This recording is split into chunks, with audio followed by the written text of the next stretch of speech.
Have you ever spoken the truth and within seconds someone's words cut you down? Not because you were wrong, but because their words were sharp like a hidden blade, stealing your strength.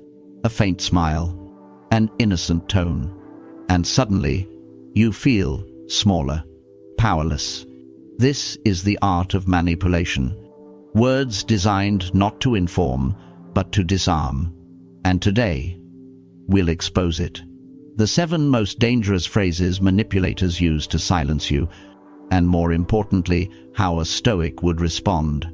Because once you carry calmness, once you hold clarity, no liar, no deceiver can ever control you again. Stay with me until the end, because each phrase is a trap you may face tomorrow. And if you find value here, join us. Subscribe to the Stoic Habit, not for me, but for yourself, so you never miss the wisdom that sharpens your mind and strengthens your spirit. Phrase 1. You're overreacting. You're overreacting. 3 simple words. At first, they sound harmless, almost like concern. But in truth, they are the very first bullet in the game of gaslighting. Imagine this. You discover something unusual, a number that doesn't add up in the company books, a text message that doesn't feel right in your partner's phone. You raise a question, and what do you hear? Relax, you're imagining things. Don't make such a big deal. In that moment, your awareness, the very radar that warns you of danger, is turned against you. The manipulator doesn't have to prove you wrong. They just need to make you doubt yourself. And doubt is poison. Mark Zuckerberg once admitted that his obsessive attention to small details was what allowed him to seize opportunities others ignored. But imagine if he had listened when people told him, "You're overreacting." Facebook would never have been built. Innovation itself often begins as what others dismiss as too much.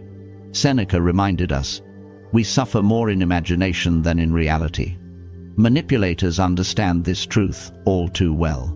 They plant seeds of doubt in your imagination until you begin to believe that you are the problem, until you silence yourself before they ever need to. But here is the Stoic response. Do not get angry. Do not rush to defend yourself. Instead, breathe, and with calm clarity say, I'm not overreacting, I'm observing, and perhaps it's my observation that makes you uncomfortable. Just one sentence. Steady, clear, unshakable. And suddenly, the mask begins to slip. Because here's the secret. Those who value truth will never mock your awareness. Only those hiding something fear it. And when you refuse to hand them your doubt, when you stand firm in clarity, their weapon shatters in their hands. So the next time someone throws at you, you're overreacting. Remember, your awareness is not a weakness. It is your strength. And in the eyes of a Stoic, it is the very shield that keeps you free. Phrase 2. Why are you being so sensitive? On the surface, it sounds like care. But beneath the softness lies the sharp edge of dismissal. This is not concern. This is a quiet dagger meant to strip you of your greatest defense, your awareness. Picture this. You're at work, and you point out that a decision feels unethical. Instead of being heard, your manager smirks. Don't take it so personally, you're too sensitive. Or in a relationship, you notice a subtle change in your partner's behavior, a coldness, a distance. You ask gently, and the reply? You're imagining things, you're just sensitive. The tactic is the same, turning your ability to notice into a flaw. What was once your radar for danger suddenly becomes the reason you're ridiculed. Yet, history shows us the truth. Think of whistleblowers who were mocked as paranoid, until billion-dollar scandals were exposed. Think of wives who sensed betrayal long before evidence appeared, dismissed as overreacting, only to be proven right months later. Marcus Aurelius once said, "The nearer a man comes to a calm mind, the closer he is to strength." Sensitivity is not weakness. It is the raw material of awareness. And awareness, when paired with calm reason, is unshakable strength. So, how does the Stoic respond? Not with anger, not with frantic defense, but with stillness and clarity. Look at them and say, being sensitive is not a weakness. It means I see clearly. Does that make you uncomfortable? One question, delivered calmly, without haste. And suddenly, the power shifts. Because here is the secret manipulators hope you never learn. Those who value honesty will never shame your awareness. Only those with something to hide fear it. So the next time someone tries to silence you with, "Why are you so sensitive?" remember, your sensitivity is not a burden. It is the early warning system of the wise. It is your shield. And in the hands of a Stoic, it becomes unbreakable. Phrase 3. Everyone else is fine with it. At first, it sounds reasonable. If everyone else accepts it, why shouldn't you? But don't be fooled, this is not logic. This is pressure, the voice of the crowd used as a chain to bind your silence. Imagine this. In a company meeting, you raise a concern. This policy feels unfair. It could hurt employees. And your manager smiles and says, "Funny, no one else seems to have a problem with it." Or in your personal life, you refuse to follow a reckless trend, and friends laugh. Relax, everyone else is fine with it. This is the trap of conformity. It makes you believe that truth is measured by numbers, that morality can be voted on. But history teaches us the opposite. When Elon Musk announced electric cars, the world mocked him. Everyone else is fine with gasoline. When Galileo claimed the Earth revolved around the sun, he was silenced because everyone else accepted the opposite. Epictetus warned, "What is right is not always popular, and what is popular is not always right." The Stoics knew, truth does not need the crowd. Reason stands on its own. So how does the Stoic respond? Not with apology, not with self-doubt, but with calm defiance. Say simply, "I don't measure truth by the crowd, I measure it by reason."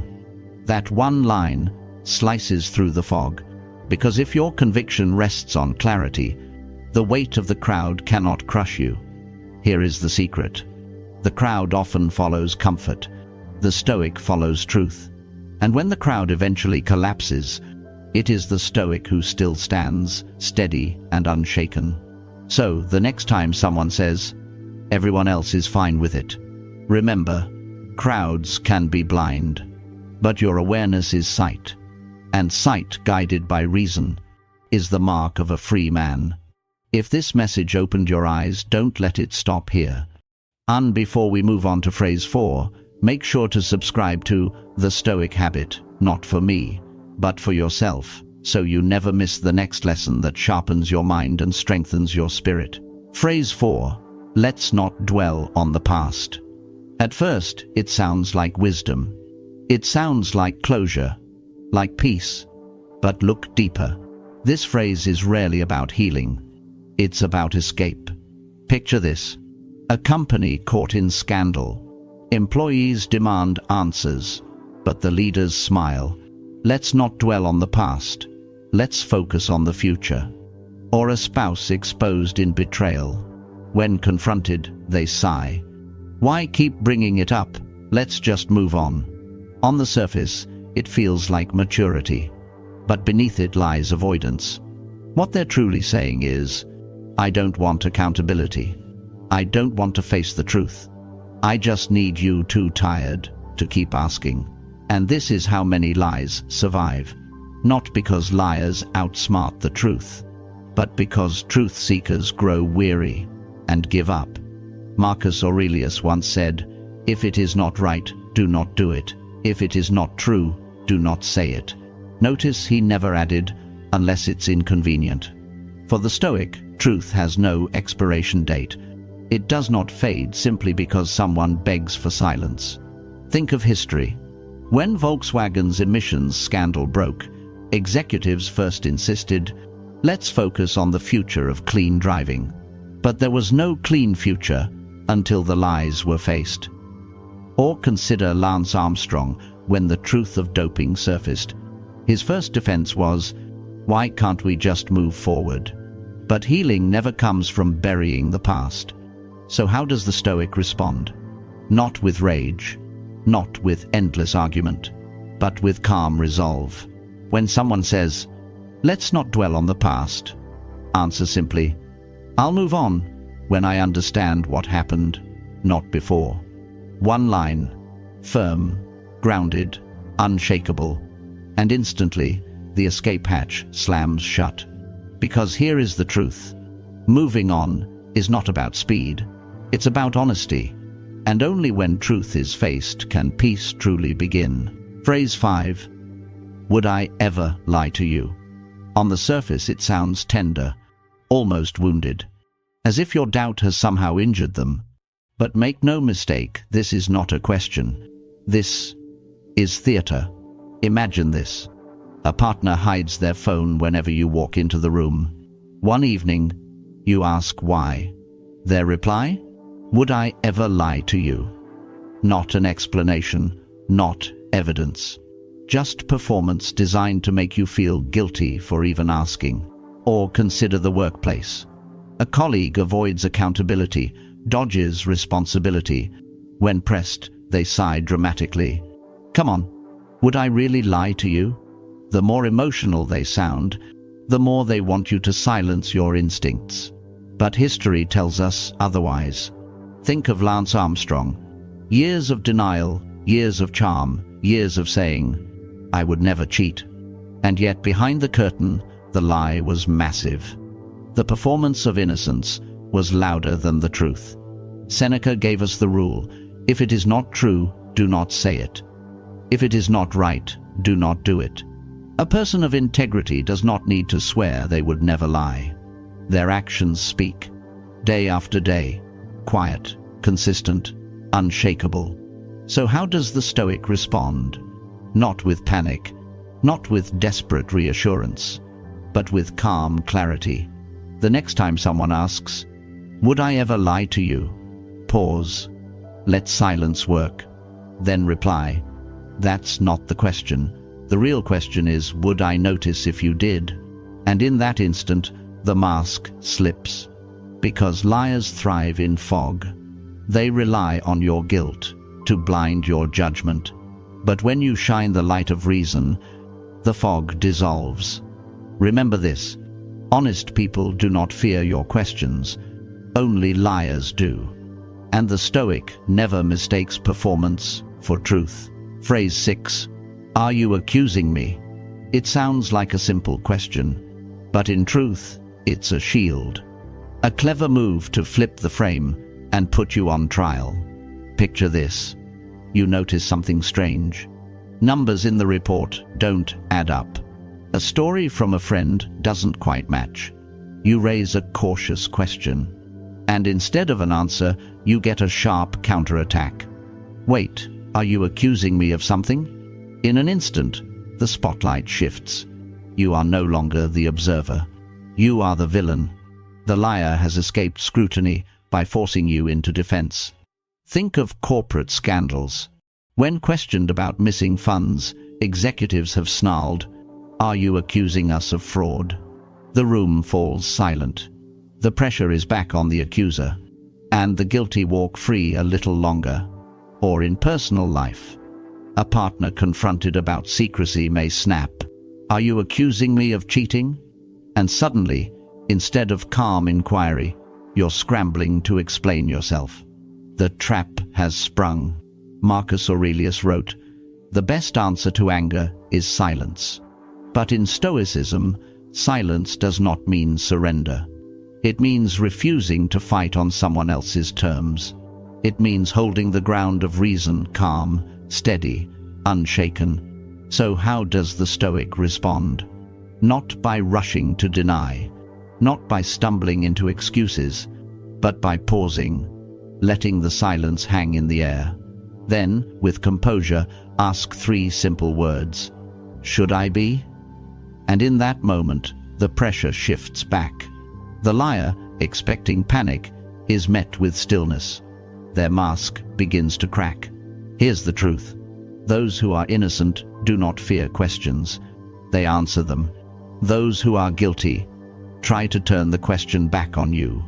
So the next time you hear, "Are you accusing me?"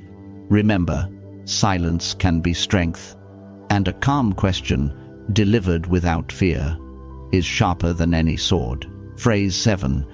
If you loved me, you wouldn't question me. At first, it sounds emotional.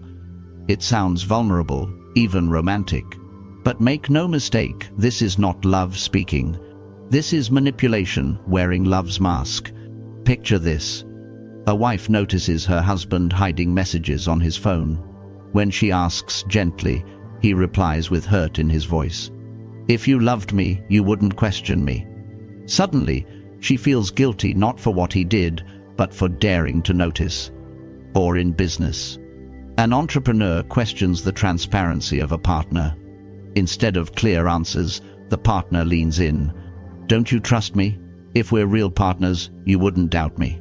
Once again, accountability is buried beneath emotional blackmail. The tactic is always the same: turning your love into a leash, convincing you that asking for honesty is betrayal, that silence is proof of devotion. But the Stoics knew better. Epictetus taught, "First say to yourself what you would be, and then do what you have to do." Real love does not demand blindness. Real trust does not fear questions. Truth and love walk side by side always. History shows us this too. Think of great leaders who demanded loyalty without accountability. They cloaked their hunger for control in the language of love, unity, or trust. And those who silenced their doubts paid the highest price. So how does the Stoic respond? Not by scrambling to reassure, not by surrendering their questions, but with calm clarity. Love and honesty walk together. If questions break us, then lies would too. One line, firm, unyielding, and suddenly the manipulator's weapon turns to dust. Because here's the truth. Love is not proven by silence. It is proven by integrity. And anyone who equates your love with your obedience is not protecting the relationship. They are protecting the lie. So the next time you hear, "If you loved me, you wouldn't question me," remember, true love never fears the light. Only deceit does. Conclusion. Now you know the 7 phrases manipulators use to silence you. Each one a trap, but you are no longer their pawn. You carry the shield of calmness and the sword of Stoic clarity. Remember, words can only wound you if you allow them. Manipulators only win when you react on their terms. The Stoic observes, the Stoic chooses, the Stoic responds with reason. If this message strengthened you, share it with someone who needs it. And join this journey. Subscribe to the Stoic Habit for more lessons that sharpen your mind. In the comments, write 3 simple words. I choose clarity. Because in a world of shadows, clarity is power.